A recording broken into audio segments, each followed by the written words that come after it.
Mallanna welcome to morning news with Mallanna సుదర్శనతో కలిపి right to recall సమర్పించు. నిరుద్యోగ సోదరులారా, ఎవరైతే ప్రభుత్వ ఉద్యోగాల కోసం వెయిట్ చేస్తూ ఉన్నారో, ముఖ్యంగా డిఎస్సి టీచర్ జాబ్ల కోసం, పీఈటీ జాబ్ల కోసం ఎవరైతే వెయిట్ చేస్తూ ఉన్నారో వాళ్ళకి శుభవార్త చెప్పింది తెలంగాణ ప్రభుత్వం. గౌరవ ముఖ్యమంత్రి రేవంత్ రెడ్డి గారు నిన్న ఇదే విద్యాశాఖతో రివ్యూ నిర్వహించినటువంటి సందర్భంలో ప్రతి ఊరిలో, ప్రతి గ్రామ పంచాయతీలో ప్రభుత్వ పాఠశాల ఉండాల్సిందే. ఇది టంచన్గా అమలు చేయండి. ఉద్యోగాలకు సంబంధించినటువంటి విషయంలో టీచర్ పోస్టులు ఖాళీగా ఉండడానికి వీలు లేదని చెప్పి మెగా డిఎస్సి వేయడం కోసం రాష్ట్ర ప్రభుత్వం చర్యలు ప్రారంభించింది. ఇదే కాదు, ఏ శాఖలోనూ పనిచేస్తున్నటువంటి ప్రభుత్వ ఉద్యోగులకు మొదటి వారంలోనే జీతం వచ్చేటట్టుగా చర్యలు తీసుకోవాలని చెప్పింది. అలాగే ప్రభుత్వ ఉద్యోగులకు రావాల్సిన బెనిఫిట్స్ కానీ ఇతర అలవెన్స్ల విషయంలో కూడా నిర్లక్ష్యం చేయవద్దు.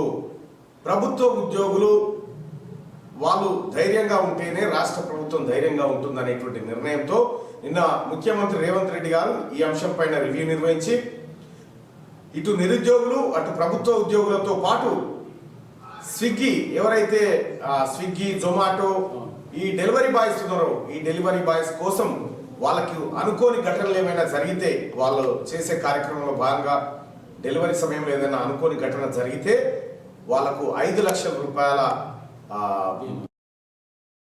ఉత్తర్వులు జారీ చేశారు. ఆటో ఇప్పటికే జారీ చేశారు. సో తెలంగాణ ప్రభుత్వం కేసీఆర్ పరిపాలనకు, కాంగ్రెస్ పార్టీ ప్రజా పరిపాలనకు, టీఆర్ఎస్ దొరల పరిపాలనకు ఉన్నటువంటి తేడా స్పష్టంగా కనిపిస్తూ ఉంది. దీన్ని ఏ తక్కెట్లా చేసినా కూడా తేడా ఖచ్చితంగా కనిపిస్తుంది. తెలంగాణ ప్రజలారా, లైవ్ చూస్తున్న మిత్రులారా, ప్రతి ఊర్లో వైన్ షాప్ ఉండాలని చెప్పిండు కేసీఆర్. ప్రతి ఊర్లో బెల్ట్ షాప్ ఉండాలని కేసీఆర్ చెప్తే, ప్రతి ఊర్లో ప్రభుత్వ పాఠశాల ఉండాలి, దాంట్లో టీచర్లు ఉండాలి అని చెప్పి రేవంత్ రెడ్డి గారు చెప్పిండు. నిజంగా కేసీఆర్కు తెలంగాణ రాష్ట్రంలో తాగుబోతులను తయారు చేయాలనేటువంటి ఆలోచన ఉంటే, ఇప్పుడున్నటువంటి ముఖ్యమంత్రి రేవంత్ రెడ్డి గారికి ప్రయోజకులను తయారు చేయాలి, విద్యావంతులను తయారు చేయాలి, విద్యను వాళ్ళ ఇళ్ళ దగ్గరికి తీసుకుపోవాలి, వాళ్ళ గ్రామం దగ్గర తీసుకుపోవాలి. ఏదైతే విద్యార్థులు లేరనేటువంటి సాకు చూపెట్టి ప్రభుత్వ పాఠశాలలను మూసేసిరో ఆ పాఠశాలలన్నీ మళ్ళీ తెరవాలని చెప్పి ఆదేశం చేసింది. విద్య పట్ల కాంగ్రెస్ పార్టీ ప్రభుత్వానికి, ముఖ్యమంత్రి రేవంత్ రెడ్డి గారికి ఉన్నటువంటి కమిట్మెంట్ అది. ఎన్నడన్నా చేసినావా కేసీఆర్? కనీసం ఈ 9.5 ఏళ్లలో విద్యాశాఖ పైన నువ్వు రివ్యూ చేసినవా? తెలంగాణ రాష్ట్రం ఏర్పడ్డ తర్వాత మొట్టమొదటిసారిగా విద్యాశాఖ పైన రివ్యూ జరిగింది. ఆ రివ్యూ ప్రజాపాలన అందిస్తున్నటువంటి కాంగ్రెస్ పార్టీ నిర్వహించింది. గౌరవ ముఖ్యమంత్రి రేవంత్ రెడ్డి గారు నిన్న విద్యాశాఖ అధికారులను కూర్చోబెట్టి ఈ వ్యవహారాన్ని చేసింది. గత ప్రభుత్వం దుర్మార్గం ఏంటంటే 8,000 పాఠశాలలు ఖతం చేసి 8,000 పాఠశాలలు ప్రభుత్వ పాఠశాలలు మూసేసి ఆ ఊర్లలో పాఠశాలలు లేకుండా చేసిండు. డిఎస్సిలో భర్తీ చేయలే, పనిచేస్తున్నటువంటి టీచర్లను నానా గోస పెట్టిండు, వాళ్ళకు జీతాలు ఇవ్వకుండా చేసిండు, వాళ్ళకి ఎప్పుడు వస్తాయో తెలియదు. ఆగమాగం చందన చేసిండు విద్యా వ్యవస్థని. ఈ విద్యా వ్యవస్థని బాగు చేయడం కోసం నిన్న ముఖ్యమంత్రి గారు సంకల్పించిండు. అయితే ముఖ్యమంత్రి గారికి అనేకమైనటువంటి విద్యా నిపుణులు కూడా ఎప్పటికప్పుడు సూచనలు చేస్తూ ఉన్నారు. ఎలాంటి చర్యల ద్వారా విద్యా వ్యవస్థ బాగుపడుతుందనే విషయాన్ని ఆయనకు అవగతం చేస్తూ ఉన్నారు. సో మొత్తానికి ముఖ్యమంత్రి రేవంత్ రెడ్డి గారి నిర్ణయానికి నిజంగా సలాం చేయాలి.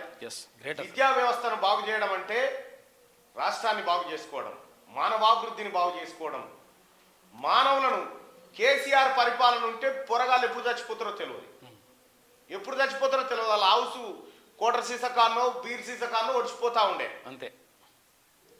కానీ కాంగ్రెస్ పార్టీ అధికారంలోకి వచ్చిన తర్వాత విద్యా వ్యవస్థ పైన ఓవైపు విద్య, ఓవైపు వైద్యం. కేసీఆర్ గతంలో ఓ మాట చెప్పే, కరోనా టైం రానే ఎట్టొస్తో చూస్తా దాన్ని నరికి పారేస్తాను, 1000 కోట్లైనా సరే అని. ఏమైందా? ఏం కాలే. అదే విద్యాశాఖ మంత్రి, ఇప్పుడు విద్యాశాఖ పోర్ట్ఫోలియో ముఖ్యమంత్రి గారి దగ్గర ఉంటే ఆయనే రివ్యూ చేసిండు. వైద్యారోగ్య శాఖ మంత్రి దామోదర్ రాజనరసింహ గారు కరోనా వస్తుంది అనేటువంటి ఒక ఏది మళ్ళీ కొత్త వేరియంట్ వస్తుంది అనేటువంటి ఒక ఆలోచన, ఒక చర్చ రాగానే వెంటనే ఐసోలేషన్ వార్డ్స్తో సహా ప్రత్యేక బెడ్లను రెడీగా పెట్టి ఎదుర్కోవడానికి సమాయత్తంగా ఉండాలని చెప్పి డాక్టర్లను అలర్ట్ చేసింది. ఇవి ప్రజా ప్రయోజనాలు కాంక్షించే ప్రభుత్వం గిట్లుంటది. దొంగలకు సర్ది కట్టినటువంటి గత పాలకులు ఎవరైతే ఉన్నారో విద్యాశాఖ పైన 9.5 ఏళ్ళు పరిపాలనలో ఉన్న ఏ ఒక్కరోజు కూడా రివ్యూ చేయనటువంటి నువ్వు ఇంకా విద్య గురించి మాట్లాడినా, వైద్యం గురించి మాట్లాడినా ఇక నీకు పుట్టగతులు కూడా ఉండే కేసీఆర్. ఎందుకంటే నువ్వు చేసిన విధ్వంసం అంతా ఇంత కాదు. ఏం చెప్తా ఉన్నారు చూసినరా? పొన్నం ప్రభాకర్ గారిని నేను చెప్తా ఉన్నారు, ఈ ఆర్టీసీని గాడిన పెట్టాల్సిన అవసరం ఉంది, గత పాలకులు విధ్వంసం చేసిరనేటువంటి మాట చెప్తా ఉన్నారు. ప్రతి నెల ఒక 200-250 కోట్ల రూపాయలు ఆర్టీసీ కేటాయించాలి అని చెప్పి వాళ్ళు నిర్ణయం తీసుకుంటా ఉన్నారు. ఈ రకంగా పరిపాలన ఉంటే నువ్వు ఏమున్నా ఏడ దొయ్యాలి, ఏడ తినాలి, ఏడ పండాలి, ఎట్లా ఓట్లు కొనాలి, ఇది తప్ప ఇంకో కార్యక్రమం ఏం చేయకపోతే నువ్వు